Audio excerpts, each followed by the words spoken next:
guys, good morning. It's Mrs. Elm. I'm going to do your third writing lesson.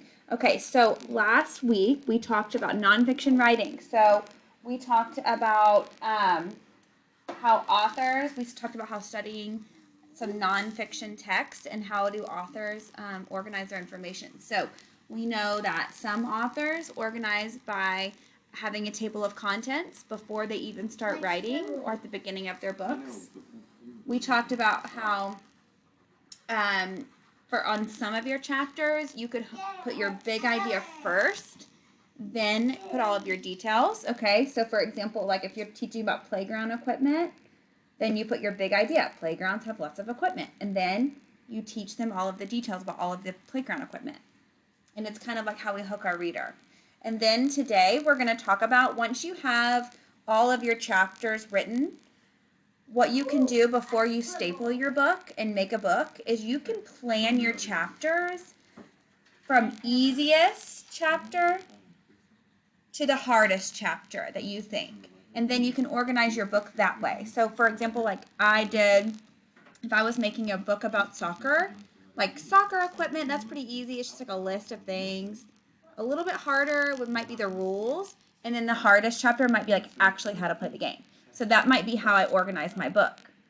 So I'm going to talk about the book that I started last week with you guys. And it is, my title is Outdoor Fun. Now I did go ahead, I started my table of contents before I even started writing because I know that that helps us to like get our brains thinking. But I may need to redo this because my chapters may not be in a good order. So we'll see. No.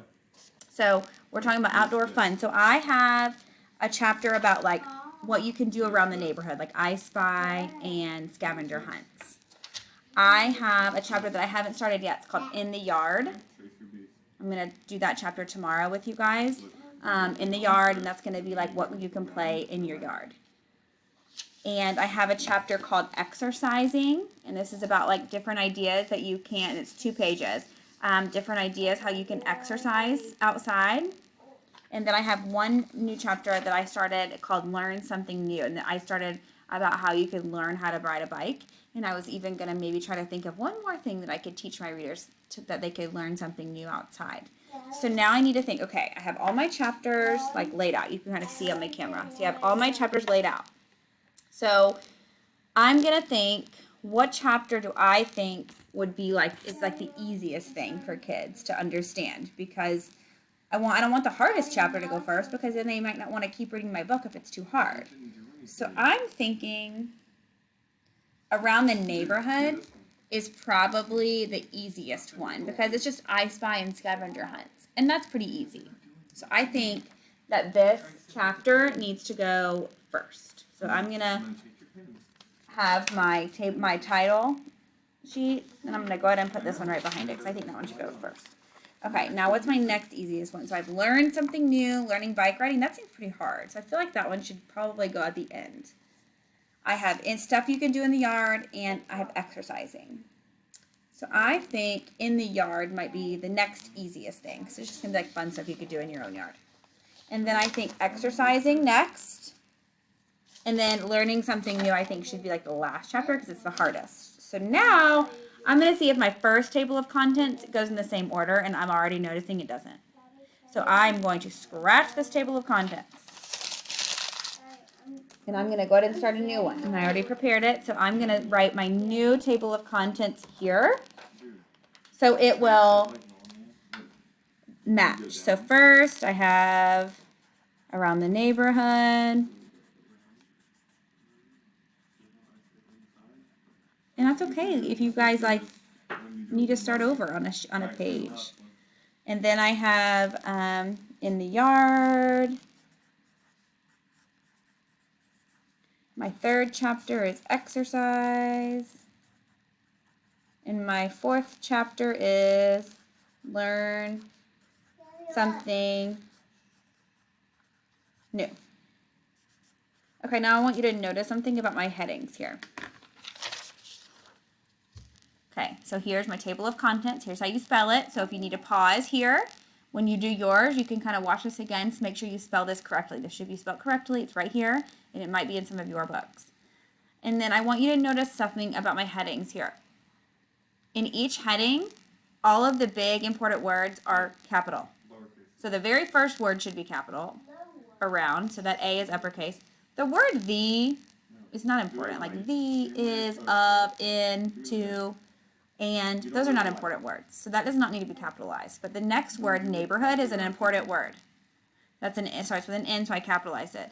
Now, in is not an important word, but it's the beginning of my heading, so it needs to be uppercase. In the yard. So that Y needs to be uppercase.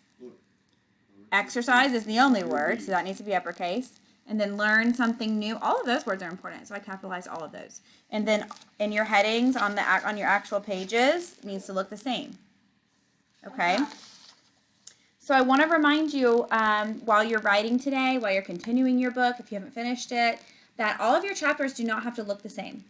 Okay? Some of your chapters can look like you can have your information kind of in different spots like this. Okay? So remember the books that I've shown you, and you can rewatch some of those lessons from last week if you need to and if you want to kind of see what those chapters look like.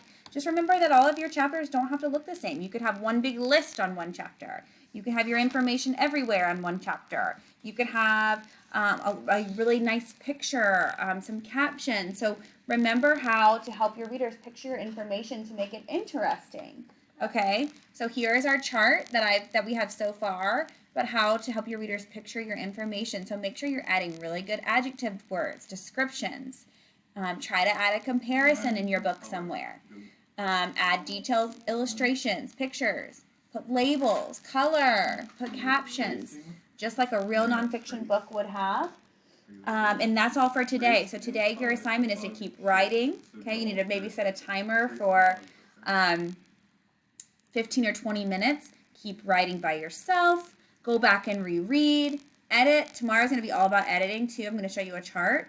And put your chapters in order from the easiest to the hardest. All right? That's all for today. I'm going to add another video for today, and I'm going to show you on the Time for Kids website a magazine that's on there, and it's about puffins. So you're welcome to watch that if you want to after you guys have some writing time, and that could be like your read aloud for today or just some extra. I thought it'd be fun to learn about puffins, and it's a news it's more like a news article, so it's a different way that you could write in your writing. So if you would like to watch that, you're welcome to, and get started writing. Thanks, guys.